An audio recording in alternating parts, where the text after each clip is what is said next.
Hello, and welcome to my channel, The Entrepreneurial Mindset. My name is Jay Berman. I am the content creator. I'm also the author of the book, The Manual of Essential Business Concepts. And this is module 8 of my course, Influential Intelligence. And here I'm going to talk about cruel colleagues. What is the personality traits of cruel colleagues at work? Why we have little to no influence over psychopaths at work, which is another term I use for cruel colleagues. The warning signs you're working with a psychopath, and how to protect yourself at work.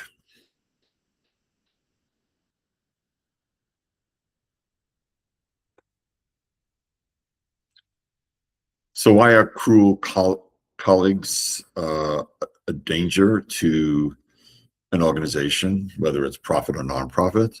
Well, the number one is that cruel colleagues harm staff morale. They cause lower job performance from the stress that they cause other colleagues. They endanger team cohesion, which is important for completing projects. They also are responsible for a lot of the high turnover because they encourage the departure of competent employees. And by these departures, you delay completion of projects, particularly by teams. And because these projects get delayed, you run the financial risk that these delays will dissatisfy customers.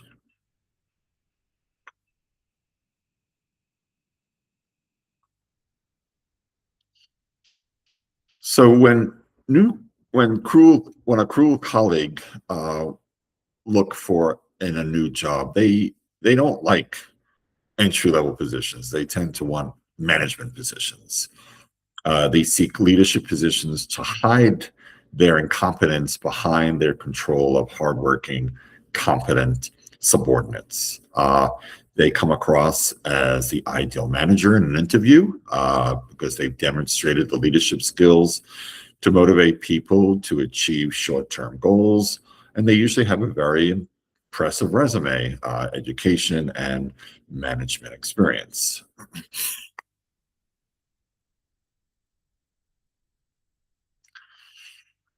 Now, once they get hired, they do have a plan on how to seek power at work.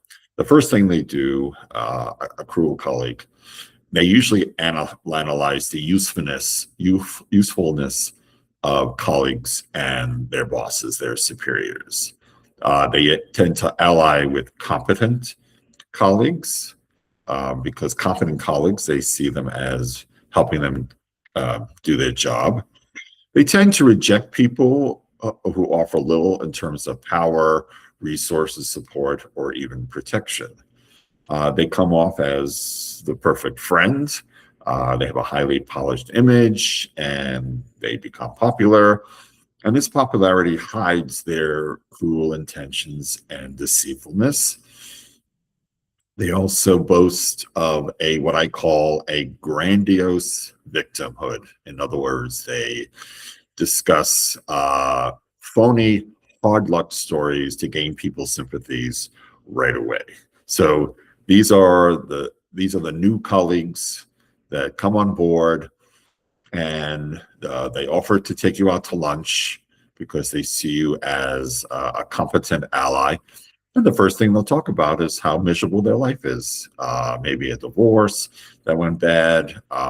Maybe they were abused as children. When I was working at a hotel, they hired a new night auditor, and within the first 5 minutes of working together at night, she told me that her brother was murdered in Portland, Oregon. Being familiar with the concept of cruel colleagues, when she went on break, I went online to check the Portland, Oregon newspapers online, and there was never any mention of her brother being murdered. So yeah, these people can be pretty scary. They tend to tell grandiose victim phony hard luck stories that are, difficult to prove wrong. In this particular case, she wasn't very smart, but I was able to find out that no, her brother was never murdered. And lo and behold, she was a psychopath.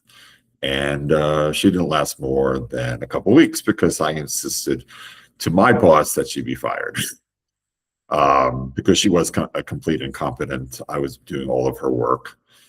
And I said, no, I'm not doing this anymore. You either fire her or I leave. And they end up firing her.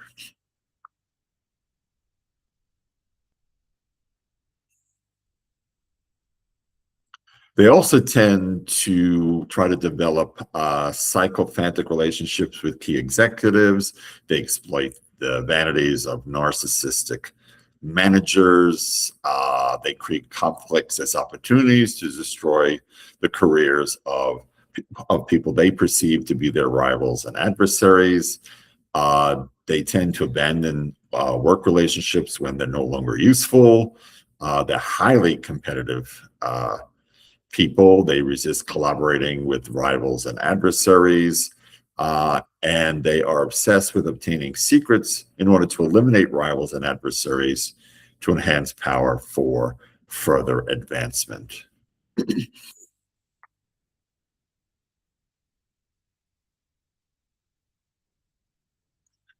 Now, the scary thing is once they are in power at work in a management or supervisory position, they tend to be authoritarian leaders. In other words, they enjoy punishing anyone who disobeys them. They have a strong sense of superiority. In other words, they can do nothing wrong. They don't tolerate criticism. Relationships are all one-sided, only their side matters, not yours. They tend to be very hedonistic. They're easily bored. They rely on instant gratification. They have a strong sense of entitlement. They don't have any real work ethic because they expect other people to do their work, particularly their employees, their subordinates.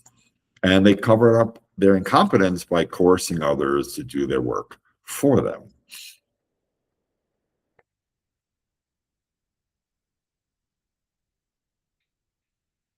Other ways they exercise power at work, they use intimidation, threats, profanity to obtain conformity from subordinates. They tend to berate, embarrass, bully the subordinates in private.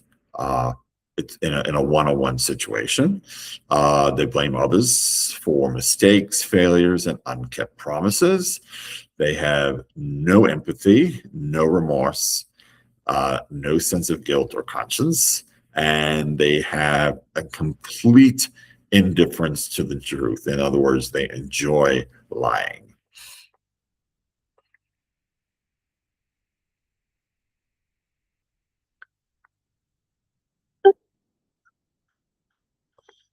So how do these people stay in their jobs when they're completely incompetent and cruel? Is because they have patrons. They have cultivated protectors. They have people in the organization that protect them, probably other psychopaths. They'll have a power patron. In other words, this is a person, man or woman, has the authority in the organizational hierarchy to facilitate career advancement. So it could be an upper level, senior level executive. They'll have an expert patron, someone who has strong technical abilities. They might have a knowledge patron, access to information, particularly secrets that will make them more powerful. And they'll have a resource patron, access to valuable resources, particularly money.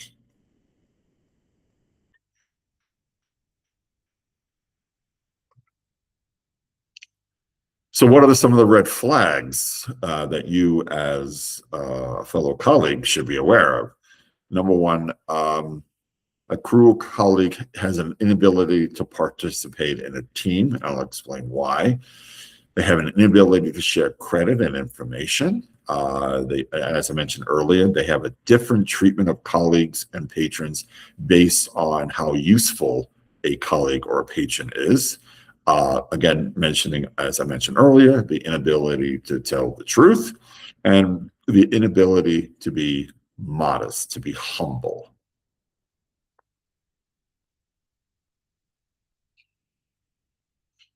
So let's talk about the first one. Okay, so crew colleagues have a hatred for teams. Okay, the first thing they'll do is challenge the need for the team, because in a team, everybody's pretty much equal. Yes, you have a team leader, but not necessarily a team dictator. So, in a project, a team would be divided among 4 or 5 different team members, and they all have to be responsible for that work. Well, for a cruel colleague, for a psychopath, that's a very difficult situation because they have to prove their competence. And again, these people are usually incompetent because they rely on other people to do the work. In a team, you have to rely on yourself to do the work. You don't have necessarily have subordinates. So the first thing they'll do is they'll challenge the need for the team. It's like, well, why do we have to have a team? That's the first thing they'll ask.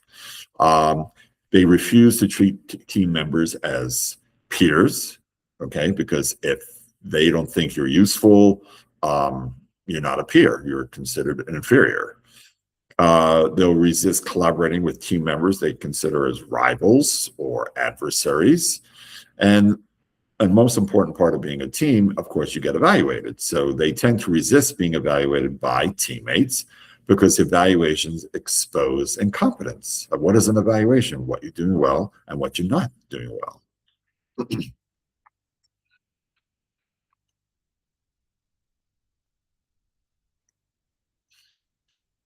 And they tend to participate half-heartedly in meetings. They look bored. They don't really ask any questions. They're annoyed. They feel meetings are a waste of time. They're usually late for meetings. They'll criticize individual teammates and their work or contributions. If you're the team leader, watch out, because they will try to sabotage you and take over your position. And try to take over the team, because if they can take over the team, then they decide who gets what work has to be done. And again, they manage the team, and they get other people to do their work.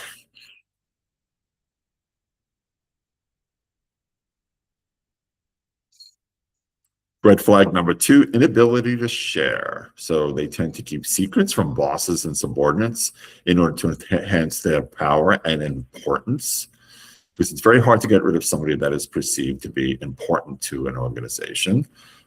They create dilemmas to destroy rivals. They have absolutely no allegiance to the company or organization, and they resist sharing credit with colleagues.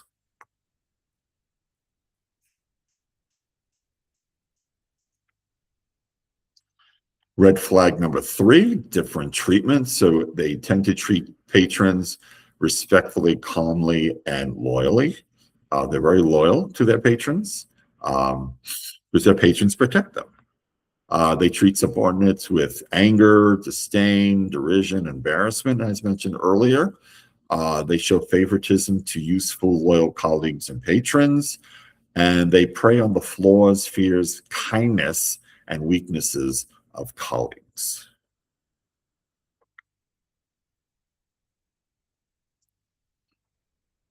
Red flag number 4, inability to tell the truth, which I talked about earlier. They are very good liars. They lie very well. They have no distinction between honesty and dishonesty. They're highly capable of telling convincing, compelling stories that are difficult to collaborate, to verify, and they're not bound by an ethical code of conduct, which is what makes these cruel colleagues very scary people to work with.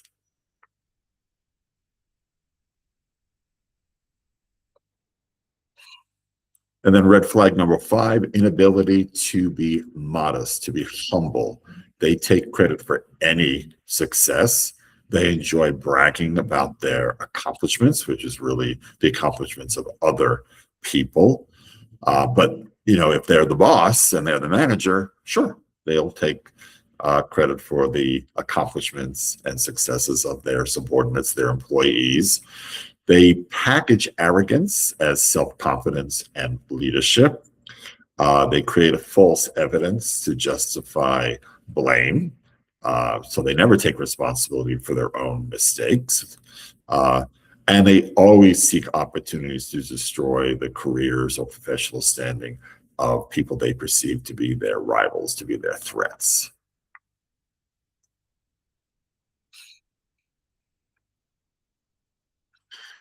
So what do you do to protect yourself when you are dealing with a psychopath, a cruel colleague? Just think of it as you are locked in a room with a cobra. Okay, these people are very dangerous people. They are dangerous because they are emotionally draining to deal with. They're demoralizing, they're debilitating, and they're harmful due to the undue stress that they impose on you. Cruel colleagues, psychopaths, will cause anxiety, depression, maybe even insomnia. Why? Because you fear of losing your job. Everyone has a fear of poverty. People don't want to lose their jobs, and they fear for their personal safety because these people might retaliate in some way, shape, or form if you expose them.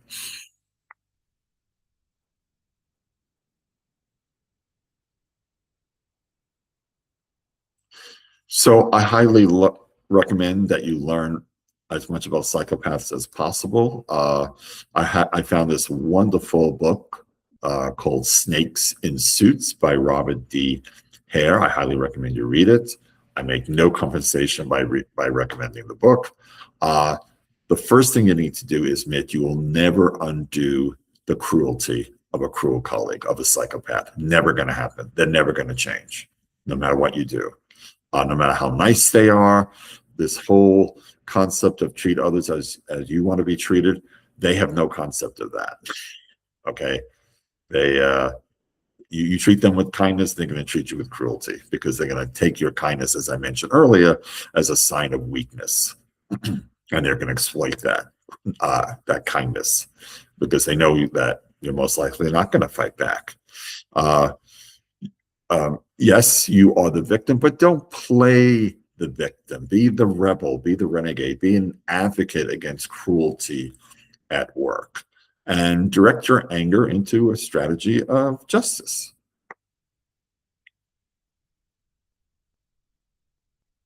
And you do that by keeping evidence safe and secure, particularly if there are documents that you have that could be used against a cruel colleague. Make sure you have copies, make sure that no one has access to these documents other than yourself. Never, never confront your cruel colleague alone. Not a good idea, because then it becomes, he said, she said, he said, he said, she said, he said, he said, she said. It becomes that kind of a situation where it's your word against that person's word. And so you never want to confront the colleague by yourself. Not a good idea. That's a dangerous situation to be in. First, seek counsel with your boss. Now, if you fear your boss because your boss has a favorable relationship with this cruel colleague, then meet with your own patron or perhaps a mentor. Maybe meet with a human resource manager and explain your situation. And remember that you are not alone. Cruel colleagues often have many victims. This is not their first rodeo. They travel from job to job to job, and they have many victims in their resume. Trust me, you're not going to be the first one, and you're certainly not going to be the last.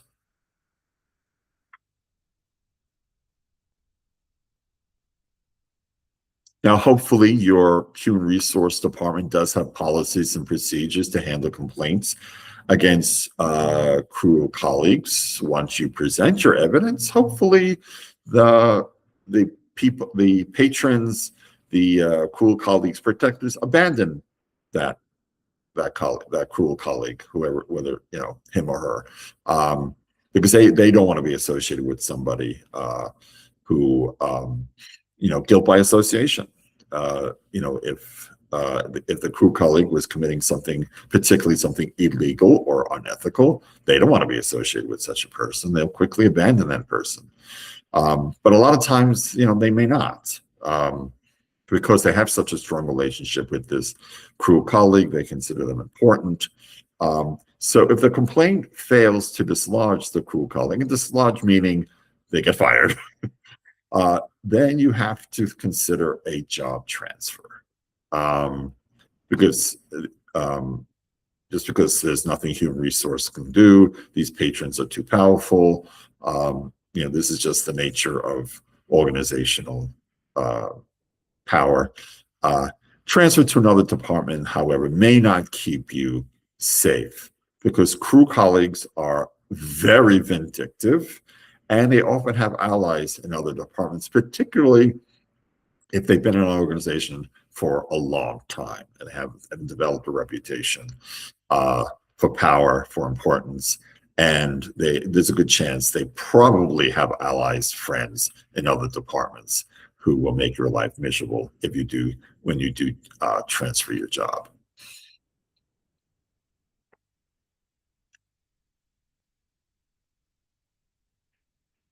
So if a job transfer is not feasible, then you have to consider leaving the company. And that can be very difficult because maybe you're in a situation where you like your job, the pay is good, it's convenient to where you live, you like your colleagues, other than, of course, the crew colleagues you're dealing with. But, for your own mental and physical health, you may have to just find another job. So, I recommend update your resume, brush up on your interviewing skills, research job opportunities on, Glassdoor.com, Indeed.com, those online resources, because, quite frankly, I always believe a better job and a safer workplace awaits. Okay. You don't need to stay in a job just to be miserable because you have to pay the bills. And then, of course, never burn your bridges by leaving in anger. Never burn your bridges because, maybe that cruel colleague, ultimately does leave, and then it might be safe for you to return. So I'm not a big fan of burning your bridges, particularly in anger. Just don't, if they ask you why you're leaving, just say, well, I have a better opportunity someplace else for growth, for promotions, and more money. And then just, take this experience, learn from experience, and don't be vindictive about it. And take care of yourself. You have to protect yourself.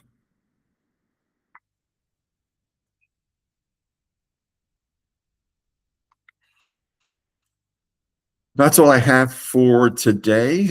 Thank you for watching. Any questions or comments, use the comments section below. Subscribe to my channel for more content in business education, entrepreneurship.